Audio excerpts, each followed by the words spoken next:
2013년 4월 11일 이제 우리 첫째 강의 종말론 세 번째 국면에 이제 역사의 진행이라고 하는 제목으로 말씀을 전하고자 합니다. 이제 그 역사의 진행이라고 하는 그 이제 메인 타이틀 주제에 이제 서브타이틀 부제가 붙는데 제목은 이제 결정론적 신앙과 우연론적 신앙입니다.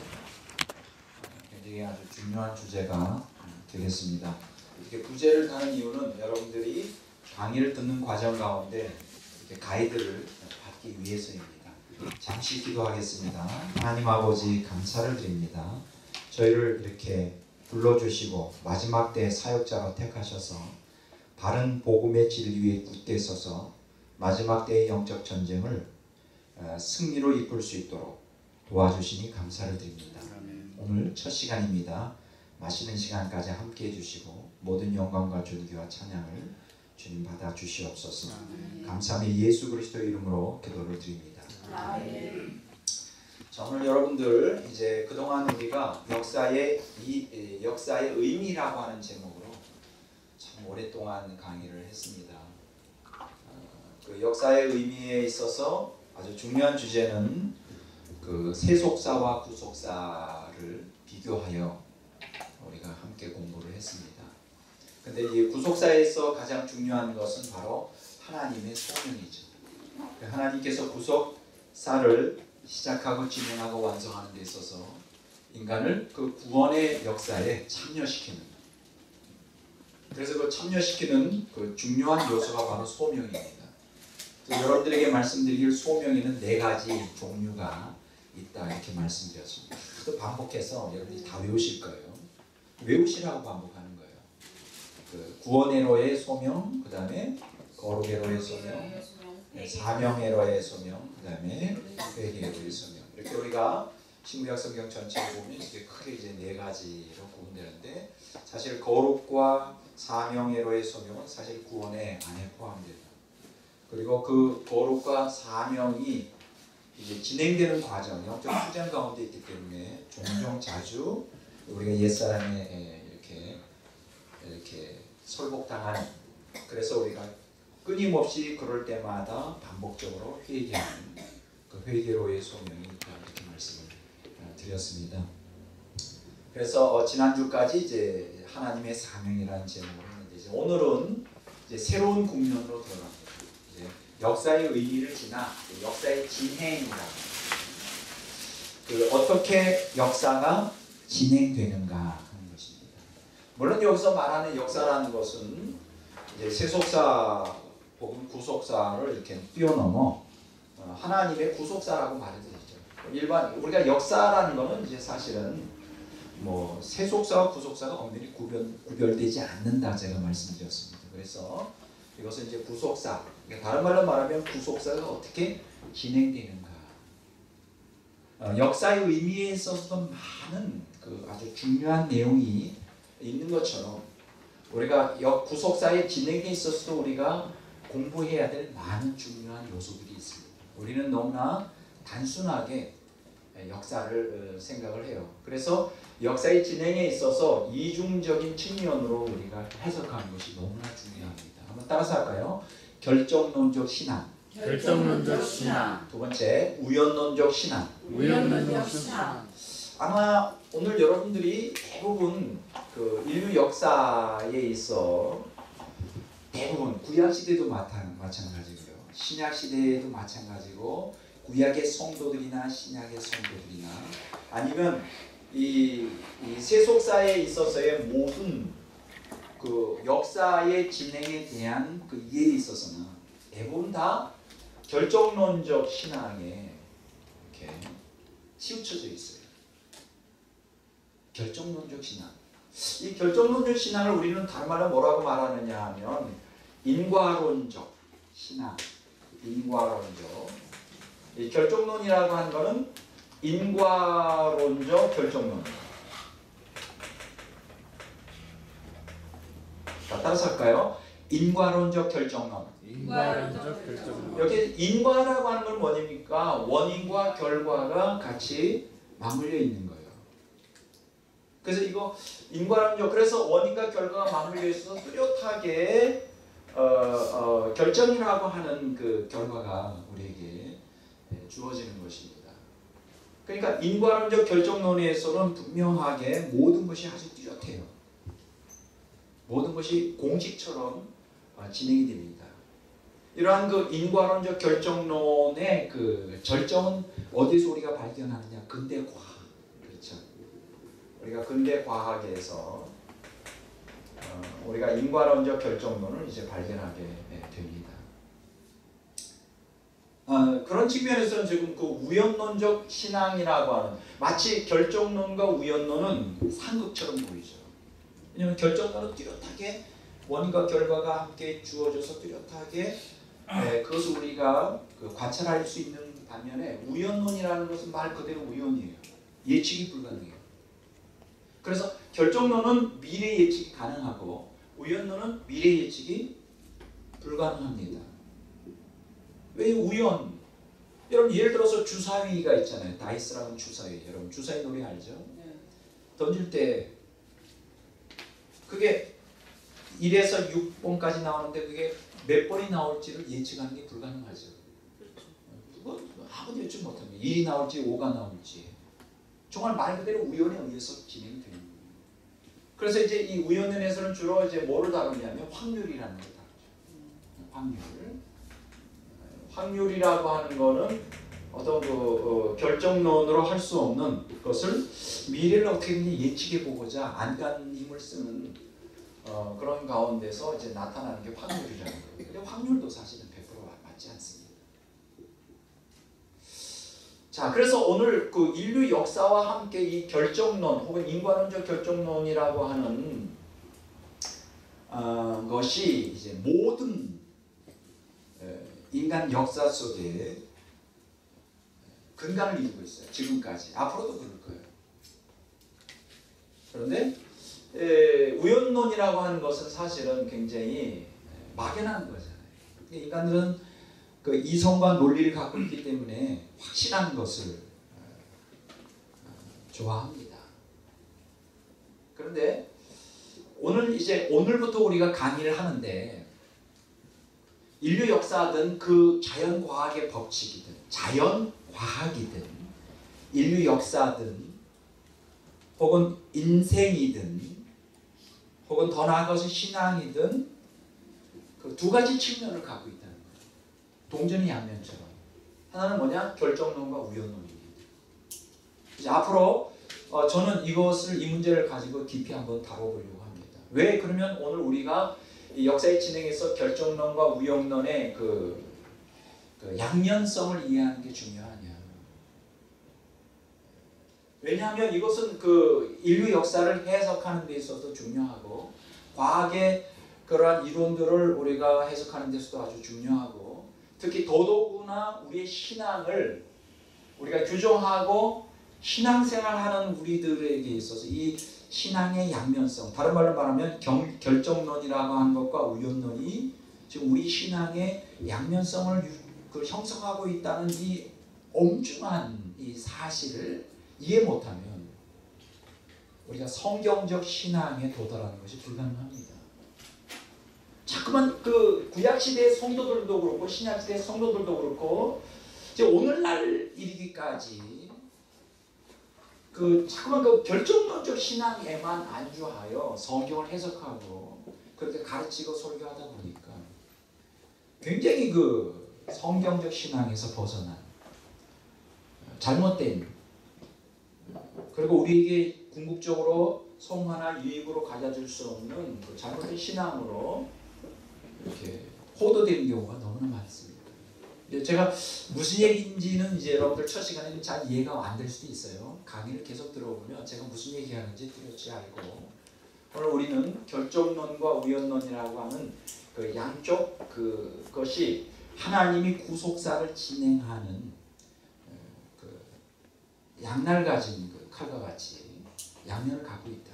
그러면 하나님이 구속사를 진행하는데 결정론과 우연론을 두 가지를 활용하여 진행한다면 오늘 우리도 거기에 맞춰야 되겠죠. 하나님의 관점, 하나님의 시각에서 우리 신앙생활을 해야 우리 신앙생활에 실족하지 않을 수가 있습니다. 이제 조금 더 부언한다면, 힌트를 좀 더 준다면, 이제 근대과학은 인과론적 결정론에 이제 사로잡혀 있죠. 그러나 이제 우연론적 신앙이라고 하는 거, 우연론이라고 하는 것은 이제 현대 과학에서 마침내 발견되게 됩니다. 그 전까지는, 그러니까 19세기 말까지는 다 그 인류 역사의 모든 것이 그 인과론적 결정론에 다 그 과학과 모든 철학과 모든 사상이, 물론 그 사이에 이 인과론적 결정론만 가지고는 해결할 수 없는 인간의 많은 의문, 신학적인 철학적인 많은 의문, 사건, 그런 것들이 인류 역사에 많이 나타났지만 그거를 학문적으로 우연론이라고 하는 그것을 구체적으로 과학적으로 입증하는 것은 20세기 들어와서 오늘날까지. 그래서 우연론이라고 하는 것은 제가 말씀드리려고 하는 이 우연, 여러분 우리 기독교인들은 우연이야 이런 말 안 쓰죠. 그렇죠. 필연이라고 써요. 이건 하나님의 주권과 섭리에서 나오는 거예요. 우연이라고 하는 것, 이거는 재수가 좋았어 뭐 이런 거 막 굉장히 싫어하잖아요. 이게 굉장히 비성경적인 것처럼 보여져요. 그래서 이제 그래서 이런 우연이라는 말, chance by chance, 우연히 어쩌다가 이런 말 안 씁니다. 마치 신앙이 없는 것 같이 보여요. 확실하게. 진리라는 건 확실한 거 아니에요. 그러면 제가 여기서 말하는 우연론이라는 게 무엇이냐? 이제 계속 이제 오늘 다음 주에 계속 강의를 하면 이제 무슨 얘기인지 이해가 됩니다. 그러나 어쨌든 그동안 이 우연이라고 하는 게 마치 비과학적이고 비논리적이고 비이성적인 요소처럼 치부되어 왔고 이렇게 등한시되어 왔어. 그러나 실제적으로 우리가 인생 살아가는데 또 인류 역사 속에서 이 우연이라는 것이 상당히 많이 작용을 했음에도 불구하고 그거를 학문에서 인정을 안 했어요. 그러다가 현대 과학에 이르러서 이 우연론이 과학적으로 입증이 되게 됩니다. 그러면서 지금 철학적으로도 상당히 이 우연론이 결정론 못지않게 지금 주도적인 그 사상으로서 인류에 지금 소개가 되고 인정을 받고 있어요. 저는 이것과 함께 부응하여 이것을 신학에 그대로 접목시키려고 합니다. 아주 재미있는 강의가 될 거예요. 오늘 여러분들에게 그림 하나를 나눠드렸습니다. 그렇죠? 그 역사의 진행. 그래서 이 그림을 잘 그냥 뚫어지게 본다고 해서 이해가 되는 게 아니고요. 이렇게 뚫어지게 볼 뿐 아니라 양쪽 눈을 굴려가지고 입체적으로, 초입방체적으로 이 그림을 이해하도록 하여간 좀 계속 반복해서 보시고, 그 다음에 또 한 가지 중요한 것은 양쪽 좌우에 참고 도서를 갖다가 여러분들에게 소개해 드렸어요. 그래서 이 도서들은 앞으로 강의하는 과정에 다 나올 것입니다. 그래서 양쪽에 참고 도서들을 여러분들이 참고하셔서 강의가 될 수 있도록 이렇게 하시고, 자, 여러분들이 가지고 있는 교재를 한번 보시기 바랍니다. 여러분들이 교재에 보면 역사의 진행이라고 하는 부분이 있죠. 몇 쪽인지 아시죠? 80. 네, 이제 교재를 일단 기본적으로 하고 이제 부가적인 것을 계속 이제 설명을 해드리도록 하겠습니다. 자, 우리가 그동안 참 오랜 기간 동안에 역사가 무엇이냐라고 하는 이 문제를 계속 공부해 왔죠. 역사가 무엇이냐.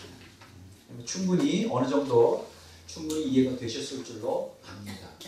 자, 그러면 이제 두 번째 우리의 관심사는 뭐냐? 자, 그 역사가 무엇인지 이제 알게 되었는데, 역사의 주인은 하나님이시고 또 그 역사의 그 구속사의 주인공이 되려면 우리가 어떻게 해야 되는가에 대해서는 우리가 충분히 많이 다루었는데, 자, 그러면 여기서 중요한 또 다른 주제가 있는데 그게 뭐냐? 역사는 어떤 방식으로 진행되느냐? 다른 말로 말하면 역사의 주인은 하나님이기 때문에 구속사는 어떤 방식으로 진행되느냐? 관심 있죠? 구속사를 진행하는 주체는 하나님이시지만 우리는 관심이 있어요. 어떻게 하나님이 그 구속사를 진행하는지 아주 지대한 관심을 갖고 있습니다. 왜 우리가 관심을 가져야 될까요? 뭐 하나님이 알아서 하시겠지 뭐 이렇게 하면 할 말이 없는데 우리가 알아야 되겠어요. 하나님이 어떤 방식으로 구속사를 진행하시는지 우리는 깊은 관심을 반드시 가져야 됩니다. 왜 우리는 이런 데 관심을 가져야 될까? 하나님 알아서 다 하시면 되죠. 이유가 있어요. 왜냐하면 구속사의 주체는 하나님이시지만은 우리는 구속사에 참여하도록 하나님께서 우리를 부르고 계시기 때문에 소명하고 계시다. 방관자가 아니라 거기에 적극 참여해야 돼요. 다른 말로 말하면 하나님의 주도권을 갖고 있지만 구속사에 우리가 반드시 참여해야 돼요. 왜냐하면 구속사의 주체는 하나님이지만 구속사에 참여하여 구속을 이루어야 되는 궁극적인 목적은 인간이란 말이에요. 그렇죠. 인간이 거기 어떤 면에서 주인공이란 말이에요. 그러니까 인간의 참여 없이는 하나님의 구속사가 의미가 없어요. 인간 구원이니까 그렇잖아요. 하나님께서는 구속사를 진행하시는데 인간을 거기에 참여시키는데 하나님께서 참여된 우리로서 우리가 동참하고 있는 거예요. 구속사가 진행되는 가운데 함께 협력하는 거예요. 하나님과. 그런데 여기서 중요한 것은 구속사가 어떤 방식으로 진행되는지를 우리가 모르면 하나님과 함께 우리가 그 구속사에 참여하여 역사와 함께 흘러가고 있는데 우리가 그 하나님 어떤 방식으로 구속사를 진행시키는지 모른다면 일단은 우리가 인생이 고달파져요. 인생이 고달프다. 하나님이 구속사를 진행하는 방법을 알면 어떤 사건이 터지고 어떤 일이 발생할 때 이게 하나님의 구속사의 진행에서 이런 방식으로 운영이 되는구나 하고 이해하면 어려움이 있어도 여러분 어떤 어려움이 있을 때 그것을 정확하게 알고 어려움을 당하면 쉽죠. 근데 전혀 모르면 굉장히 두려운 거예요. 그래서 구속사의 어떤 방식으로 구속사가 진행되는지 이해하는 것은 오늘 우리 신앙생활에 가장 필수적인 거예요. 말씀을 많이 읽고 기도를 많이 하고 우리가 뭐 목회 사역자면 혹은 전도면 뭐 어떤 신앙적인 열심을 가지고 무슨 어떤 종교 행위를 하는 것보다 더 본질적이고 더 중요한 가장 중요한 게 뭐냐? 구속사가 어떤 방식으로 진행되는가를 이해하는 것이 그런 필수적인 거예요. 성경적 신앙으로 우리가 무장하는데 이 성경적 신앙으로 무장하는데 가장 필요한 것은 구속사가 어떻게 진행되는가를 정확하게 파악하는 거예요. 이게 아주 중요합니다. 이것은 바로 중요해요. 그런데 이제 지금 제가 말씀드렸잖아요. 구속사가 어떻게 진행될까요? 결론부터 얘기하면 결정론과 우연론이 함께 조화를 이루면서 진행이 된다. 그런데 우리가 학문적으로 말하면 결정론과 우연론은 상극이에요. 전혀 다른 상반되는 개념이에요. 그러니까 우리는 그렇잖아요. 인간이요. 이 이성을 가지고 있고 그래서 이성이라는 게 뭐예요? 두 가지를 추구하잖아요. 논리성과 합리성이잖아요. 이치 맞아야 된다는 말이에요. 그렇죠? 인간은 어떤 본능을 갖고 있느냐? 1 플러스 1은 2라고 하면 뚜렷한 답을 원해요. 그렇잖아요. 1 플러스 1이 5가 된다면 이때부터 문제가 생기는 거예요. 왜 5가 되느냐 하는 거. 결정론에서는 1 플러스 1은 2예요. 항상 답이 나와요. 인과론적 결정론에서는. 그러나 우연론에서는 1 플러스 1이 5가 될 수가 있어요. 근데 다음에 또 계산해보면 1 플러스 1은 7이 될 수 있어. 또 다음에 계산하면 1 플러스 1은 우연론에서는 9가 될 수 있어. 그러면 이걸 종잡을 수가 없는 거예요. 기준을 둘 수가 없어. 그럼 도대체 5로 해야 되냐? 7로 해야 되냐? 9로 해야 되냐? 경험에 따라 다 달라요. 그런데 놀라운 것은 구속사가 이 결정론적으로 이렇게 1 플러스 1은 2처럼 진행될 수도 있지만 우연론에서는 1 플러스 1이 5가 되고 7이 되고 9가 되는 경우에 따라 이렇게 수시로 바뀌게 돼요. 그런데 뭐 어떻게 될까요? 우리가 쉽게 얘기하는 대로 종 잡을 수가 없어. 그런데 놀라운 것은 우리의 신앙이 구속사가 결정론과 우연론이 같이 섞여서 진행이 돼요. 이것을 여러분들이 먼저 이해하는 것이 중요합니다. 그런데 놀라운 것은 이 구속사가 그렇게 결정론과 우연론이 지배를 하고 구속사를 그렇게 진행하는데 그게 성경의 원리인데, 그게 성경적 신앙의 원리인데, 놀라운 것은 과학도 결정론과 우연론이 함께 공존한다는 사실을 발견하게 되었다는 거예요. 다른 말로 말하면 과학만이 아니라 그 모든 이 세상의 모든 이치가, 모든 자연의 법칙이 결정론과 우연론이 함께 맞물려서 움직이고 있어요. 그래서 그러면 지금 제가 얘기했잖아요. 결정론과 우연론은 상반되는 어떤 우리가 인간의 논리로 따질 때 상반되는 것인데 이게 어떻게 함께 어우러질 수 있느냐. 이게 이제 구속사의 신비예요. 자연의 신비이기도 하고 신비라고 말해요. 그래서 구속사가 진행되는 것은 뭐라고 우리가 말하냐? 신비입니다. 하나님의 신비. 놀라운 미스테리예요. 인간의 이성으로 이해하는 게 불가능해요. 그래서 우리에게 뭐가 필요하냐? 이 상반되는 것 같은, 모순되는 것 같이 보이는, 그러나 이것이 하나로 완벽한 하나의 조화를 이루어 구속사가 이루어져서 정말로 하나님이 의도하는 구원이 완전히 성취되는, 그것은 인간의 이성과 논리성을 초월하기 때문에 그걸 우리가 뭐라고 말하느냐? 역설이라고 말하는 거예요. 패러독스라고 해요. 역설. 이거 아주 중요한 단어입니다. 패러독스라고 해요. 따라합시다. 역설. 역설. 역설. 역설. 이 역설이라는 게 뭐예요? 어떤 것이 사실이에요. 어떤 것이 진리인데 그 진리지만은 진리에 반대되는 것 같은 느낌이에요. 그러니까 결정론과 우연론이 서로 상극인 것 같이 보여요. 근데 잘 의미해보면, 깊이 들어가 보면 이게 결정론과 우연론이 본질적인 측면에서 하나로 어우러져요. 이걸 과학이 발견했어요. 나중에 이 문제에 대해서 이제 다음에 얘기를 하겠지만 오늘 마찬가지예요. 잘 들어보세요. 성경도 이렇게 구약이든 신약이든 이렇게 성경을 겉으로 쫙 보면 다 결정론이 지배하고 있어요. 그런데 성경의 그 배후에 딱 보면 우연론이 지배하고 있어요. 이것은 성경을 깊이 들어가지 않은 사람들은 잘 구별을 못해요. 그러니까 오늘 목회자들이 참 조심해야 될 것은 성경의 그 겉에 드러난 어떤 표면적인 사건들, 거기에서 역사는 하나님의 사건들만을 가지고 성도들을 교육을 했다가는 결정적으로 성도들이 여러 가지 이성적으로 이해할 수 없는 많은 사건들을 접하게 될 때 답을 주질 못해요.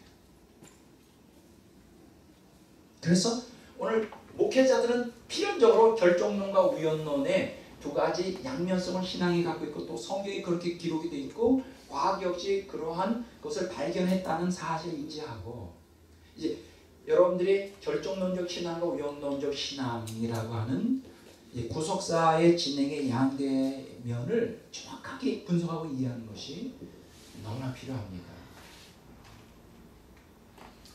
이런 신앙을 가져야 돼요. 자, 지금 그 역사는 어떤 방식으로 진행되느냐? 20세기 되기 전까지, 현대 과학이 되기 전까지 근대 과학에서 이제 학자들은, 역사학자들은 이렇게 생각했어요. 근대 과학이 이제 르네상스 때 이제 태동되기 시작하고 17, 18세기 계몽주의 시대 합리주의와 계몽주의 시대에 이제 절정을 이루잖아요. 근대 과학이. 그런데 근대 과학은 이제 일정한 규칙에 따라 모든 인간 세계의 사건들이 발생한다는 그 개념을 이제 사회학에 접목을 시켜요. 그 역사학에 접목을 시킵니다. 왜냐하면 이제 아이작 뉴턴에 의하여 근대 과학이 이제 발달하는데 근대 과학은 인과론적 결정론에 근거를 둔 그 과학적인 그 지식을 이제 수립을 해놓죠. 그러니까 한마디로 말하면 근대 과학은 이 모든 그 표면상으로 드러난 이 자연의 이치를 연구하는 과정 가운데 인과론적 결정론을 발견하게 돼요. 근대 과학에서. 그래서 모든 게 다 시계 바늘처럼 우주가 아주 정교하게 아주 한치의 오차도 없이 합리적인 그 규칙과 공식에 따라 이제 움직이는 것을 발견하게 되죠. 아주 질서정연하게. 그래서 그것을 근대 과학의 이런 발견에 힘입어서 인간들이 그것을 그 사회에 그걸 접목시킵니다. 도덕과 종교와 예술과 법과 정치, 경제, 교육에 나타난 사회 현상에 접목을 시켜요. 그래서 그것들을 사회 현상들을 그 근대 과학의 그 인과론적 결정론에 근거하여 거기에 일정한 규칙에 따라 체계화시키죠. 근데 그게 뭔지 아십니까? 그게 사회과학이라는 거예요. 많이 들어보셨죠? 네. 소셜 사이언스라고 하는 게 뭐 사회과학도 지금도 굉장히 사회과학. 그러니까 사회과학이라는 거, 소셜 사이언스라는 게 뭐냐? 사회에 일어나는 그 제 여러 문제들, 정치, 경제, 문화, 사회. 그러니까 뭐 사회라는 건 인간 사회 전체의 모든 부분에 일어나는 그 모든 일들, 사회 현상들을 이제 일정한 법칙을 갖고 있다는 걸 전제로 해요. 근대 과학의 그 결론에 따라. 그럼 과학적으로 정립해 놓은 그 학문이에요. 그래서 여기에 이제 사회과학에서 많이 중요시하는 게 통계학 같은 거 그렇죠. 뭐 수학적 방법 같은 거를 동원하여 이 사람들은 어떻게 사회과학을 통하여 어떠한 그 결론을 내게 되느냐. 이 자연이 인과론적 결정론에 의해 기계처럼 돌아가는 것처럼 이 모든 이 세상에 있는 모든 것이 다 그런 규칙성, 법칙성을 갖고 있다. 그러므로 사회에 일어나는 모든 문제 사회 현상도 이러한 법칙성이 있기 때문에 그러한 것들을 연구하여 이제 미래를 예측할 수가 있다는 거죠. 미래를 예측. 그러면 왜 미래 예측이 중요할까요? 미래 예측해서 여러 가지 그 불행한 사건이 일어나지 않도록 미리 예방하고 또 그것을 보완함으로 행복과 진보 그리고 자유가 보장되는 사회를 만들 수 있다라고 호언장담하는 것이죠.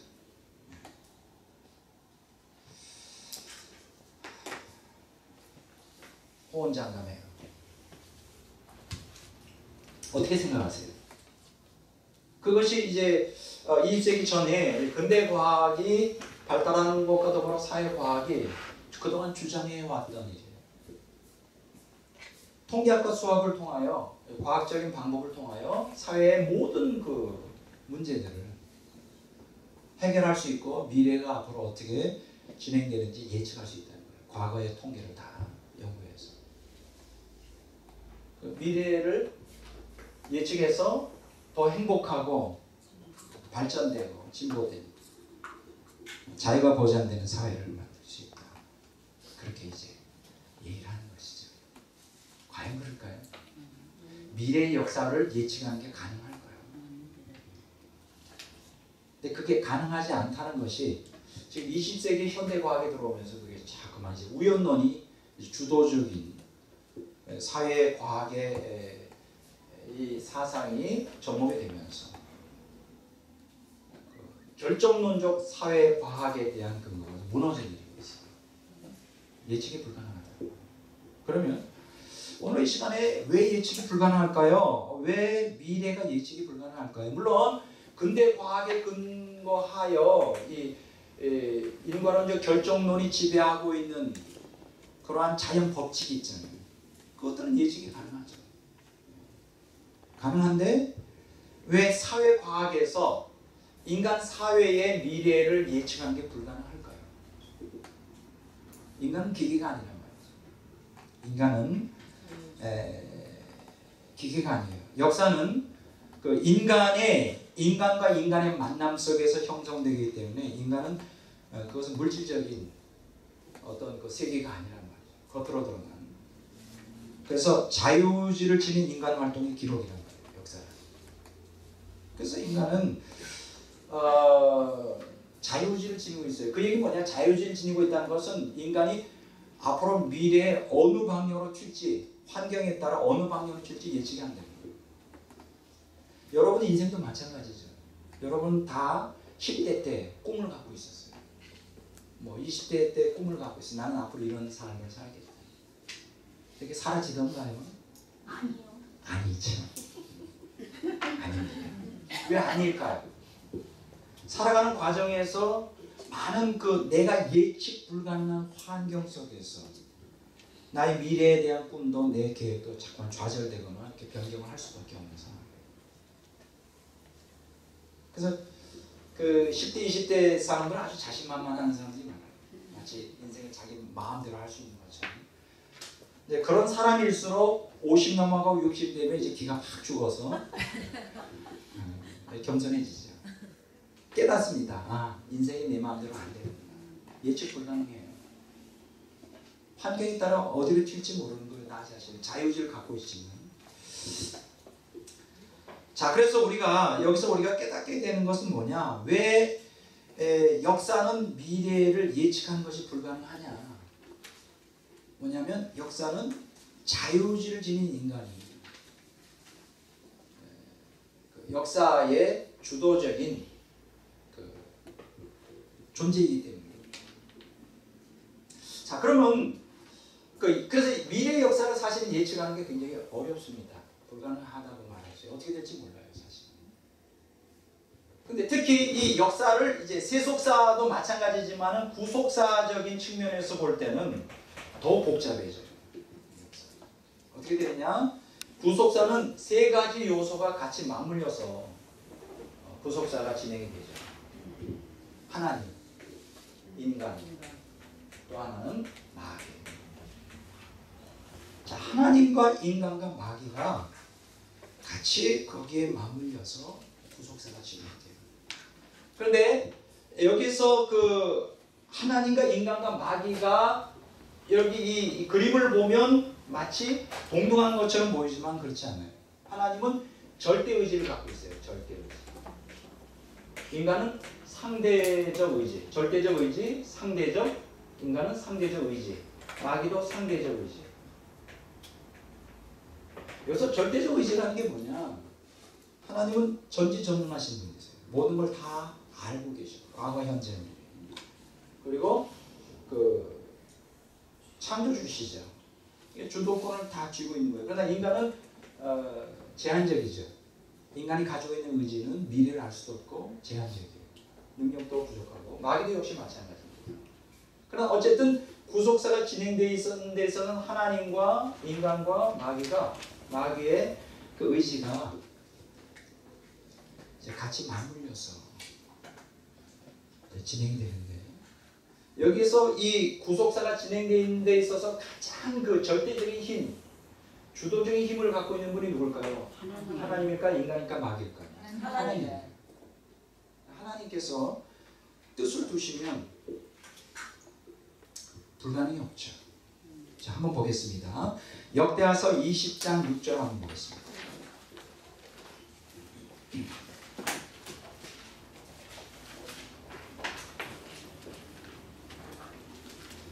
다 같이 읽어보겠습니다. 역대하서 20장 6절 찾으셨어요? 역대하서 20장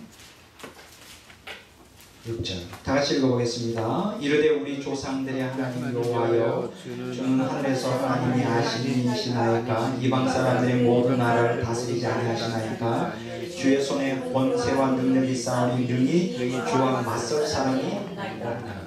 여기 보면 주의 손에 권세와 능력이 있사오니 능히 주와 맞설 사람이 없다. 이건 절대적인 의지예요. 주님 손에 권세와 능력이 있으니 누가 능히 맞서겠느냐. 그게 사람인들 마귀인들 누가 맞서겠어요. 하나님 하겠다 그러면 하는 거예요. 대단하죠. 자, 욥기 9장 12절 보겠습니다.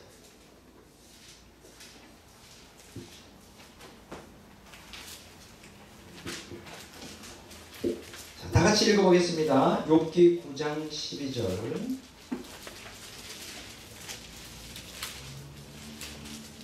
찾으셨죠? 다 같이 했습니다. 하나님이 빼앗으시면 누가 막을 수 있으며 무엇을 하시나이까 하고 누가 모를 수 있으리라. 이것도 하나님의 절대 권위를 표현해 주고 있죠. 또 보겠습니다.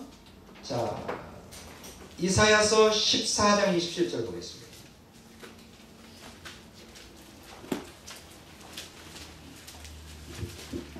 이사야서 14장 27절. 만군의 여호와께서 경영하셨은즉 누가 능히 그것을 패하며 그의 손을 펴줬은즉 누가 능히 그것을 돌이키랴. 이것도 계속 하나님의 권세, 하나님의 절대적 의지를 표현해주고 있죠. 자, 43장 13절 봅니다. 이사야서 43장 13절.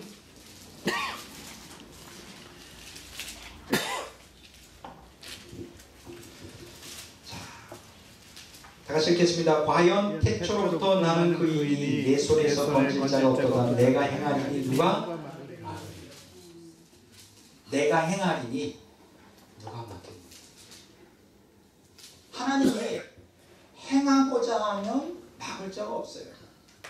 왜 그럴까요? 하나님의 역사의 주인이시고 인생의 생사화복을 주관하시는 분이시고, 이제 조금 이따가 더 나오겠지만 하나님이 마음만 먹으면 다 할 수 있어요. 그런데 그러면 하나님이 마음대로 다 할 수 있다. 오늘 우리 신학에서 굉장히 좀 잘못 오해하고 있는 부분이 있어요. 그 하나님의 절대 주권이라는 거. 이걸 우리는 어떻게 이해를 하고 있느냐? 하나님의 복제라고 생각해요. 복제 아니에요. 하나님의 절대 주권이라는 것은 하나님이 모든 것을 초월적인 신비 속에 전지전능한 능력, 신적 지혜를 가지고 모든 반대에도 불구하고 반발에도 불구하고 결국 하나님의 뜻을 이룬다는 것이 절대 주권이지. 하나님이 모든 피조물의 의지를 다 꺾어버리고 하나님 마음대로 하는 것이 절대 주권이에요. 우리 신학에서 지금 치명적으로 오해하고 있는 거예요. 왜냐하면 구속사의 주체는 하나님이시지만 구속사를 이루어야 되는 정작 그 당사자는 인간이라는 거예요. 근데 인간 역시 만만치가 않아요. 누굴 닮아서 그럴까? 하나님 닮아서. 여러분 이걸 생각하셔야 돼요. 하나님도 만만하신 분이 아니세요. 맘만 먹으면 안 되는 게 없어요. 누가 그거 막겠느냐. 근데 또 한 가지 여기서 문제가 되는 거는 구속사의 주체가 되시는 하나님께서 구속사의 당사자가 되는 인간을 구속하려고 하는데 이 인간이 만만하지가 않아요. 인간이 강아지가 아니라는 거예요. 자유의지를 지닌 하나님을 꼭 빼닮은 지 아버지를 닮은. 인간도 보통 의지가 강한 게 아니에요.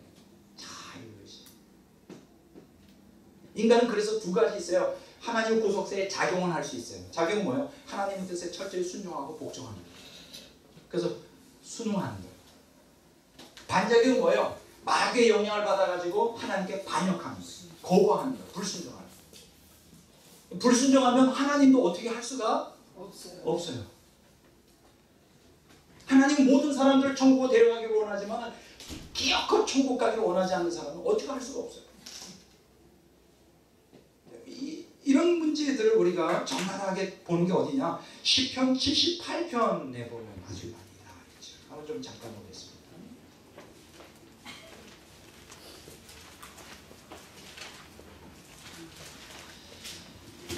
이 시편 78편에 보면 이제 하나님께서 이스라엘 백성들을 애굽에서 이제 해방하여 이제 가나안 땅에 들어 광야를 통과하게 하시고 또 가나안 땅에 들어가 다윗 왕 때까지 다윗 통치 왕 때까지의 그 이스라엘의 지속적인 반항과 불순종, 또 거기에서 어떻게 하나님이 긍휼과 사랑과 인도를 베풀었는지에 대한 구속사에 있어서 진행되는 여러 가지 하나님과 인간의 관계성 속에서의 문제들을 여기서 다루고 있어요. 이 시편 78편이라는 이 짧은 책 속에서 애굽에서의 구원부터 광야 지나 가나안 땅에 들어가서 다윗 왕 통치 때까지 대단히 긴 기간이죠. 이들이 하나님의 그 자비와 능력과 그 권능을 경험했음에도 불구하고 어떻게 이들이 하나님께 반역했는가. 여기 보면 적나라하게 나와요. 한번 17절 읽어볼까요? 그들은 계속해서 하나님께 범죄하여 메마른 땅에서 지존자를 배반하노라. 계속해서 범죄. 만만치가 않아요.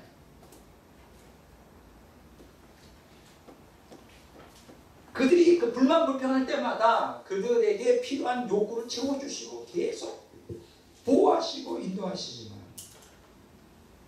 끊임없이 반영을 합니다. 끊임없이. 그래서 31절에 보면 이런 말씀이 있죠. 하나님이 그들에게 노용을 나타내서 노여워하셨다. 그럼에도 38절에 보면 어떻게 죠? 오직 하나님은 긍휼하심으로 죄악을 덮어주시고 멸망치 아니하시고 그의 진노를 여러 번 돌이키시니 그의 모든 분을 다 쏟아내지 아니하였다. 자, 시편 78편을 보면 우리가 여기서 무엇을 발견하게 되느냐? 하나님과 인간의 구속사가 진행되는 과정에서의 그 역학관계에서 벌어지는 하나님의 의지와 인간의 의지 가운데서의 갈등과 그런 모습들을 여기서 발견합니다. 그러면 그 인간의 반역에는 단지 누가 거기에서 꼼수를 부릴까요? 마귀가 뒤에서 조절을 하죠. 여기 이제 시편 78편에 마귀가 겉으로는 드러나지 않지만 또 밑바닥에는 인간의 반역에는 계속 구속사를 와해시키려고 하는 마귀의 그 꼼수가 끊임없이 출애굽 이후부터 광야에서도 가나안 땅에 들어가서도 계속 마귀가 이제 유대인들을 갖다가 미혹을 하죠. 그러니까 하나님의 구속사가요, 왜 우리가 역사 미래를 갖다가 예측하는 게 불가능하냐? 첫째로 우리가 세속사에서는 그 역사의 주체는 인간이기 때문에 자유의지를 지닌 인간이 환경에 따라 수시로 그들의 입장과 환경에 따라 자기 의지가 바뀔 수가 있기 때문에 예측이 불가능해요. 더더욱 구속사가 예측이 불가능한 건 뭐냐? 거기는 세 가지 힘이 역학적인 그 균형을 이루면서 작용해요. 하나님의 의지, 절대 의지, 인간의 상대적 의지, 마귀의 상대적 의지가 같이 맞물려서 이게 그 진행이 되기 때문에 일반 역사는 인간과 인간의 관계성이라고 하는 단순한 구조임에도 미래 예측이 불가능한데 구속사는 인간과 인간의 관계만이 아니라 인간과 하나님과의 관계, 또 그 인간이 하나님과의 관계성에서 작용과 반작용, 작용은 하나님께 순종하는 거고 반작용은 하나님께 불순종하는 거고, 또 그 배후에는 누가 역사해요? 마귀가 뒤에서 딱 도사리고 있어서 인간을 뒤에서 조작하여 하나님의 구속사를 와해시키려고 했더니 굉장히 복잡합니다. 그 얘기 뭐냐? 구속사가 이렇게 예측이 불가능하고 복잡하다는 건 뭐냐? 우리의 신앙생활도 그만큼 복잡하다는 거예요. 단순한 문제가 아니에요. 매일매일 하나님과 관계성을 가지고 신앙생활하는데 이 하나님과의 관계성을 인간과 인간의 관계성에서 또 풀어야 되고요. 인간과 인간의 관계성 또 하나님과 인간의 관계성을 형성하는데 그 배후에서는 누가 또 계속 바람을 넣고 있느냐? 마귀가 방해를 하고 있기 때문에 정말 구속사라는 것은 정말 우리가 공식화하기가 정말 거의 불가능하다 싶어요. 불가능하다 싶어요. 그러니까 우리 기독교인들이 기억하셔야 될 것은 그 신앙생활을 자꾸만 논리적으로 합리적으로 이성에 따라 하는 건 100% 실패해요. 우리가 이 세상에 살아갈 때 이성을 가지고 하잖아요. 이성적, 합리성과 논리성을 가지고 다 일단은 옳고 그름에 대한 좋고 나쁨에 대한 판단을 기본 지식, 윤리 개념을 가지고 우리가 인간 사회를 한단 말이에요. 사회생활. 이게 사회가 그렇게 굴러가고 있잖아요. 기독교인들은 그렇게 하면 100% 실패해요. 왜냐면 지금 우리가 하나님과 인간과 마귀라고 하는 역학구도 속에서 하나님께서 구속사를 진행하고 있고 특히 결정론과 우연론을 같이 맞물려가지고 왜냐면 이렇게 복잡한 관계이기 때문에 합리적인 방법으로 인간을 구원하는 게 불가능해요. 듣기만 해도 복잡하죠. 머리가 좀 헷갈리죠. 그러면 이 하나님과 인간과 마귀라는 거, 이 마귀도 자유지를 가지고 있고 인간도 자유지를 가지고 있고, 근데 이 마귀는 어떻게든지 하나님을 대적하여 구속사를 완시키려고 했고, 인간은 또 거기에 하나님께 순종하는 자들과 하나님께 반역하는 그 불순종하는 자견과 반역이 마귀를 통하여 역사하기 때문에 하나님께 순종하는 자들도 마귀의 역사를 거슬리면서 하려는 게 쉽지 않아요. 이런 역학구도 속에서 하나님께서 어떻게 구속사를 진행하고 완성시킬까? 그래서 두 가지 방법을 쓸 수밖에 없어요. 뭐냐? 결정론과 우연론이라고 하는 것을 통하여 써요. 그렇기 때문에 여러분들이 이 땅에서 신앙생활 하는 데 있어서 여러분들의 기본 양심, 옳고 그름, 좋고 나쁨의 기본 그 논리와 합리성을 가지고 신앙생활 하는 사람은 100%다 실패해요. 성경적 신앙으로 나아갈 수가 없어요. 왜냐하면 인간의 눈에 볼 때 그게 역설이에요. 그래서 성경적 신앙을 우리가 뭐라고 얘기하느냐? 역설적 신앙이다. 다 따라서 합시다. 역설적 신앙. 역설적 신앙. 역설적 신앙. 역설적 신앙. 그러면 역설적 신앙이라는 게 뭘까요? 그럼에도 불구하고의 신앙이에요. 그럼에도 불구하고의 신앙. 이런 신앙 가지고 하지 않으면 100% 실패합니다. 겉으로 드러나는 현상만 가지고 일희일비하면 그거는 그 실패합니다. 겉으로 드러나는 현상만 가지고 좋고 나쁜 옳음과 그름을 따지면 안 됩니다. 제가 오늘 여러분들이 설명하는 건 굉장히 중요한데 좀 이해가 잘 안 될 수 있어요. 머리가 복잡해질 수 있어요. 우리 인간 머리 복잡한 거 싫어하거든. 단순하고 어디 공식처럼 딱딱 떨어지기를 원해요. 이렇게 복잡해지면 아주 싫어요. 근데 구속사가 복잡해요. 정말. 역설적 신앙.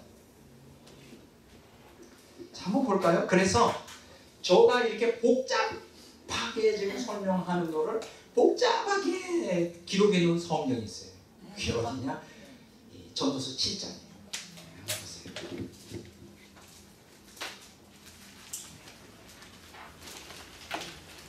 시편 4권 전도서 7장. 시간이 없기 때문에 이 전도서 7장 전체를 읽지는 않습니다. 이 전도서 7장은 제목을 붙인다면 인생이란 무엇이냐 그런. 근데 이 전도서 7장을 여러분들이 쭉 읽어보면 제가 지금 얘기한 아주 복잡한 구도가 여기 안에 있어요. 이 복잡한 하나님과 마귀와 인간의 이 세계의 역학 구도 속에서 어떻게 구속사가 이 역사가 진행되고 인생이 진행되는가에 대한 여기에 쭉 얘기가 나와요. 뭐 짧은 시간에 이걸 다 할 수는 없고 여기 보면 아주 재미있는 얘기가 많이 있습니다. 지혜로운 자와 우둔한 자를 있다 얘기해요. 그러면 뭐가 지혜로운 것이죠? 이 성경에 기록된 대로 하면 지혜로운 자는 인생을 간파하며, 그래서 지혜 있는 자는 자취집에 가기보다는 어디 간다? 소상집에 간다. 자, 인간의 한계에 대해서 얘기를 하는 것이죠. 그러면서 여기 이제 7장 1절부터 쭉 이렇게 보면 탐욕을 부리지 말라. 그렇죠? 7절에. 또 교만한 마음을 갖지 말라. 8절에. 이건 지혜로운 것이죠. 그렇죠? 지혜로운 거예요. 근데 여기 중반부에 보다 보면 15절부터 17절, 18절에 보면 좀 이상한 얘기가 나옵니다. 이게 뭐라고 나오느냐? 저는 성경을 읽으면서 뭐 여러 난해한 구절이 있지만 이 구절은 아니 왜 이게 기록이 여기 되어 있을까? 이렇게 의문을 생겼는데 이제 오늘 이 강의를 하다 보니까 하나님께서 이제 말씀을 주시고 여기 이런 말씀이 있어요. 자, 15절에 보면 자기의 의로움에도 불구하고 멸망하는 의인이 있고 자기의 악행에도 불구하고 장수하는 악인이 있습니다. 이게 이해가 안 되죠. 그렇죠? 성경의 원리대로라고 그러면 의인들은 복을 받고 장수해야 되고 그렇죠? 그런 약속이 있잖아요. 악인들은 그냥 먼저 죽어야 되고 망해서는. 근데 그렇게 인생이 흘러가지가 않아요. 인생의 그 어떤 그 인간론의 결정론처럼 상선 벌악의 개념으로 흘러가지 않는단 말이죠. 악인들이 악인의 악행을 행함에도 불구하고 장수하는 악인이 있고 의인이라고 해도 쉽게 죽는다는 거예요. 멸망한다는 거예요. 죽는다. 근데 16절은 뭐라고 그러지 않아요? 자, 한번 읽어보겠습니다. 지나치게 의인이 되지 말라. 지나치게 지혜자도 되지 말라. 어찌하여 스스로 패망하게 하느냐. 자, 17절. 지나치게 악인이 되지도 말고 지나치게 우매한 자도 되지 말라. 어찌하여 귀한 자는 죽으려 하느냐. 18절에 너는 이것도 잡으며 저것에게서도 너희 손 놓지 않는 건 좋으니. 이거는 진짜 뭔 얘기예요? 아니 이게 무슨 얘기예요? 어렵지. 지금 복잡하다고 그랬잖아요. 지나치게 지혜 있는 자가 되지 말래. 의로운 자가 되지 말래. 이거. 지나치게 의로운 자가 되지 말래. 또 지나치게 지혜 있는 자도 되지 말라. 아유 한참 앞에는 뭐 지혜로운 자가 뭐 이렇게 이런 사람 쭉 여기 지혜 있는 자가 되라고 얘기하면서 여기서는 되지 말래. 또 그렇다고 지나치게 또 악인도 되지 말래. 그러면 뭐 이게 공자님이 얘기하는 중용인가? 그 중용은 아니죠. 모순되지 않아요 이 말이? 모순돼요. 되게 모순돼요. 이게 도대체 하나님은 어떤 의도로 말씀을 하시는 것이에요. 저는 이게 깨닫지지 않죠. 왜 지나치게 의인이 되지 말을까? 그럼 우리가 적당히 살라는 얘기야? 그건 아니죠. 여기서 말해주려고 하는 얘기가 뭘까요? 인과론적 결정론을 깨우시는 거예요. 원인과 결과가 딱 맞물려서 그렇게 인생이 다 그렇게 흘러가는 게 아니다. 거기에는 하나님의 그 주권, 하나님의 그 뜻도 있지만 그 사악한 인간들의 마귀의 사주를 받는 사악한 인간들의 그것도 있다는 거예요. 자, 20절에 보면 이런 말씀이 있습니다. 선행하고 전혀 죄를 범치 아니하는 의인은 세상에 없다. 근데 29절에 보면 하나님은 사람을 정직하게 지으셨으나 사람이 많은 꾀를 내는 것이다. 왜 이 구속사가 우연론과 결정론이 같이 맞물려서 진행이 될 수밖에 없느냐? 라고 하는 거예요. 복잡할 수밖에 없는 어떤 그 딱 공식처럼 그 우리의 인생을 규정할 수 없는 그 내용이 이제 전도서 7장에 나옵니다. 그래서 하나님께서는 결정론과 우연론을 맞물려서 구속사를 진행하는데 13절을 보세요. 다시 읽어보겠습니다. 13절, 14절. 하나님께서 행하시는 일을 보라. 하나님께서 굳게 하신 것을 누가 능히 곱게 하겠느냐. 혈통한 날에는 기뻐하고 공부한 날에는 되돌아보라. 이 두 가지를 하나님이 평안하게 하사 사람이 그들의 장래를 능히 헤아려 알지 못하게 하셨느니라. 미래에 예측하는 게 불가능해요. 예측할 수 없게 하셨어요. 왜냐면 그게 이제 하나님과 인간과 마귀의 역학 구도가 있고 두 번째로는 결정론과 우연을 같이 써서 하기 때문에 예측이 불허하게 하셨어요. 인생이 우리에게 달리지 않고 하나님께 달려있다는 걸 우리에게 교훈해주고 있어요. 우리가 사실은 한 치 앞도 내다볼 수 없어요. 앞으로 1시간 후에 우리 운명이 어떻게 될지 아무도 몰라요. 아무도 몰라요. 전도서 7장은 참 이런 면에서 아주 묘미가 있어요. 24절을 보세요. 이미 있는 것은 멀고 또 깊고 깊도다. 누가 능히 통달하라. 누가 능히 통달하라. 통달할 수 없어요. 인생에 대하여 통달할 수 없어요. 너무나 복잡하게 얽혀져 있어요.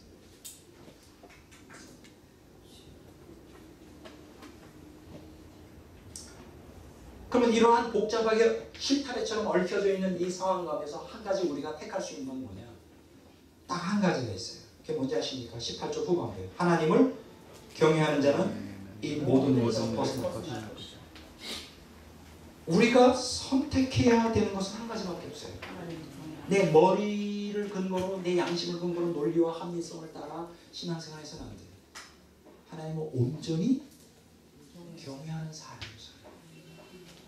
그럼 하나님을 경외한다는 건 뭘까요? 하나님의 말씀을 신뢰하고 하나님의 말씀에 순종하는 삶이었어요. 환경이 어떻게 돌아가든 환경이 어떻게 돌아가든 그것에 개의치 말고, 왜냐면 미래를 알 수가 없으니까 전적으로 하나님을 신뢰하며 하나님을 순종하는 말씀에 순종하는, 그것이 바로 경외하는 삶이죠. 그것만 우리에게, 우리 신앙에 궁극적인 열매를 줘요. 그게 성경적 신앙이에요. 역설적 신앙이에요. 그러니까 역설이라고 하는 것은 우리 이성과 논리를 초월하는 거예요. 전도서 7장이에요. 이러한 복잡한 역학관계를 지닌 인간 역사를 하나님께서는 구속 경륜을 완성하는 방향으로 진행하기 때문에 인간의 이성 논리로 파악하는 것은 불가능하다. 그래서 여러분들 전도서에 보면 아주 재밌는 얘기가 많이 나와요. 우리 많은 그 신학자들이 이 전도서를 참 인생의 허무를 가르치는 어떤 철학서다라고 얘기하는데, 저는 그렇게만 보진 않아요. 전도서는 인생의 허무를 가르치는 어떤 단순한 그 철학책이 아니에요. 여러분들 그 시가서가 있죠. 욥기, 물론 시가서가 이제 욥기, 시편, 잠언, 그다음에 전도서 있죠. 그다음에 아가서가 있는데, 이렇게 이제 5개를 우리가 시가서라고 말해요. 뭐라고요? 욥기, 시편, 잠언, 전도서, 아가서. 이 5가지가 우리에게 아주 절묘한 하나님의 그 섭리를 우리에게 말해줘요. 뭐냐? 여기서 얘기해 주는 게 뭐냐? 이 전도서라고 하는 건 뭐냐? 먼저 여기 보면 시편과 잠언이 맞물려 있어요.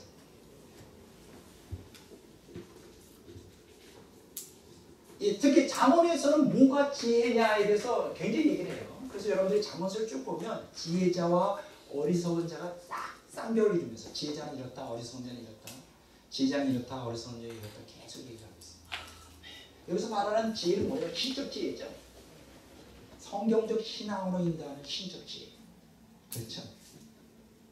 그러면 이 지혜에 대해서 얘기하는데, 이 잠언서가 시편하고 연결되면서 어떻게 이 지혜를 통하여 우리가 참된 성경적 신앙 구원으로 이루느냐를 시편에서 말해주고 있어요.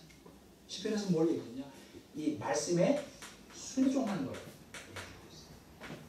순종해라. 그래서 여러분들 시편에서 가장 그 엑기스가 되는 게 시편 119편이죠. 토라를 사랑하는 거에 대해서 집중적으로 다루고 있어요. 말씀 순종. 자, 그러니까 그 잠언서는 신적 지혜인데, 그 신적 지혜가 어디 있냐? 하나님 말씀 안에 있는데, 그것을 순종할 때 이제 우리가 온전히 참된 성경적 신앙으로 이끌림 받는다. 그런데 이제 문제가 되는 게 뭐냐? 순종하고 순종할 때, 신적 지혜 하나님 말씀을 순종할 때 뭐가 따르느냐? 여기에 보면 고난이 올 수 있어요. 이게 정말 우리가 이해가 안 되는 부분이에요. 아니, 신적 지혜인 하나님의 뜻, 하나님 말씀에 순종하면 만사가 형통해야 되는데 왜 고난이 오는 거예요? 이게 바로 우연론과 같은 거예요. 예기치 못하는 재앙이 떨어져요. 우리. 그럴 수 있어요. 즉, 그 재앙이 오는 거는 그 배후에 마귀가 역사할 수 있죠. 마귀가 거기 역사합니다. 그렇지만 이 고난 가운데서 어떻게 돼요? 여기에서 보는 것처럼 고난을 극복해야죠.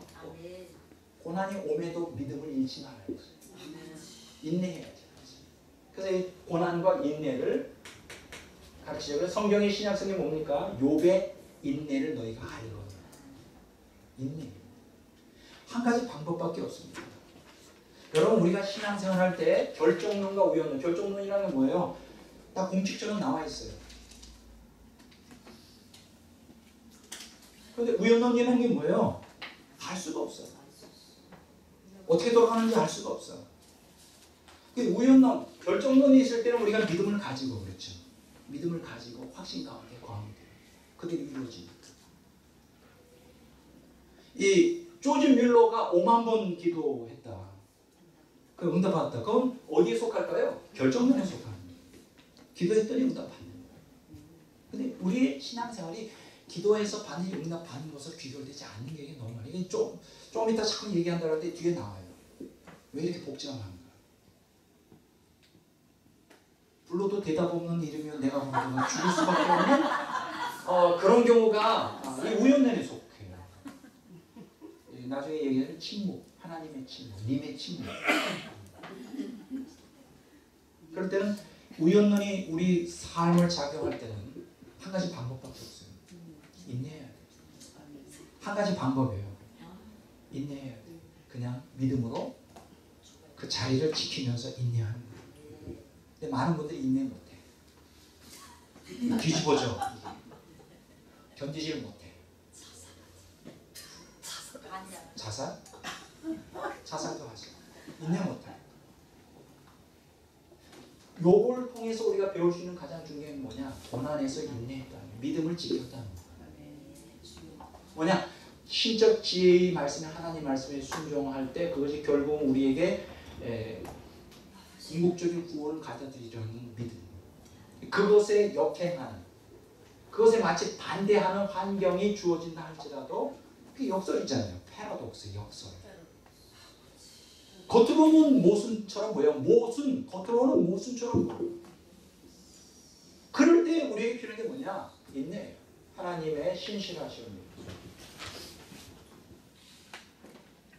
그래서 인내할 때 우리가 뭘 깨닫느냐? 여러분 보세요. 인내하는 가운데 뭘 깨닫느냐? 전도서의 그 말씀이 깨달아져요. 하나님의 섭리를 깨달아요. 하나님의 섭리. 전도서에서 우리가 가르치려는 게 뭡니까? 인생이 내 손에 달려있지 않다는 걸 가르칩니다. 내가 결정론적 신앙을 가지고 하나님을 좌지우지할 수 있는 사람이 아니라는 것을 깨닫게 돼요. 만약에 우리가 우연론적 신앙이 아니라 결정론적 신앙을 갖고 있는 사람은 그냥 100% 교만해져요.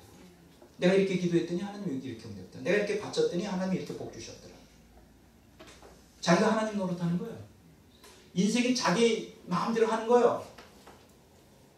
저는요 그렇게 막 확고하고 자신만만한 사람들 보면 제 가슴이 덜덜덜 떨려요. 왜 떨리냐? 신앙이 그렇게 결정론적 측면만 갖고 있지 않거든. 근데 그 사람은 좀 더 호되게 당해봐야 돼. 겸손해질 수가 있어요. 하나님 손에 달려있어요. 생사와 복이 다 하나님의 손에 달려있어요. 내가 기도 많이 하고 내가 말씀 많이 보고 내가 내 의지로 모든 걸 해서 내가 형통한 삶이 아니라고요. 그렇게 된다면요 문제가 없죠. 근데 책들을 보면 막 믿음이라는 책들을 보면 다 결정론만 얘기해요. 믿음.